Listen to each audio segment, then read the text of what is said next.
This is Mission 10 Experiment 3. Robot Lone Star is about to do the lollipop-shaped GPS motion script.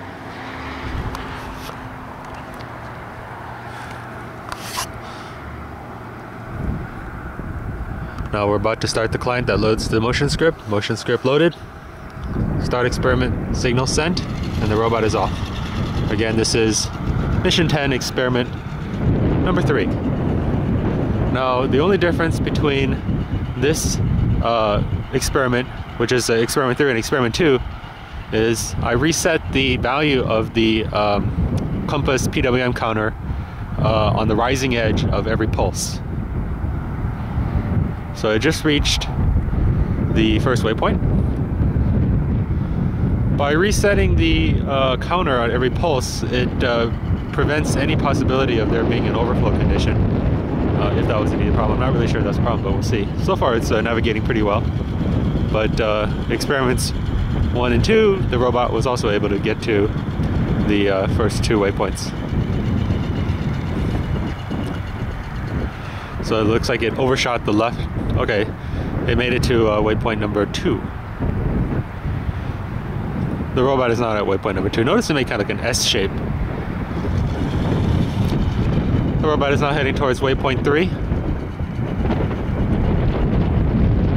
Again, this is Mission 10 Experiment 3.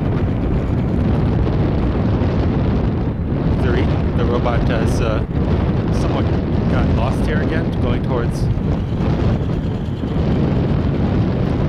waypoint number 3. You can see the waypoint number 3 is pretty much directly ahead.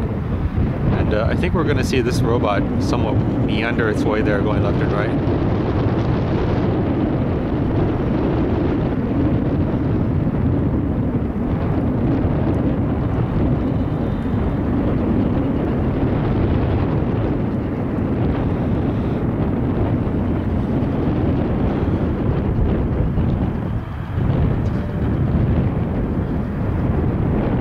The robot is approaching. Has reached waypoint 3.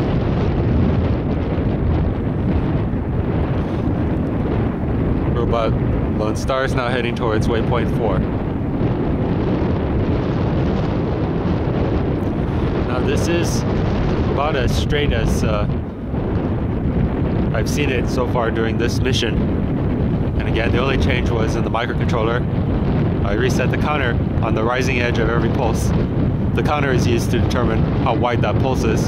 So on the lowering edge of the pulse there's another interrupt, and then I basically count the number of times this timer has occurred, has incremented. Okay, notice how it kind of swerved over to the right, and then now it's kind of correcting itself, going over to the left. This behavior did not occur when I was using the I2C compass interface. So for the next mission, I think I'm going to revert back to the I2C interface just to see whether or not that can prevent this from happening.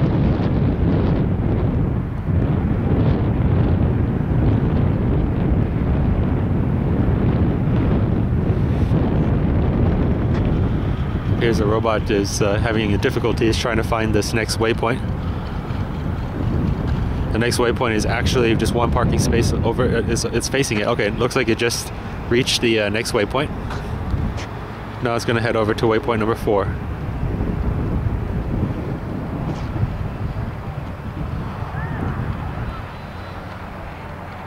Again, this is Mission 10 Experiment 3. Okay, this is heading the completely wrong direction. It's about 90 degrees from where. Okay, now it just corrected itself. It appears that the robot is lost, trying to get to waypoint number 5, and I'm going to go ahead and abort this experiment. This is Mission 10 Experiment 3. It is aborted.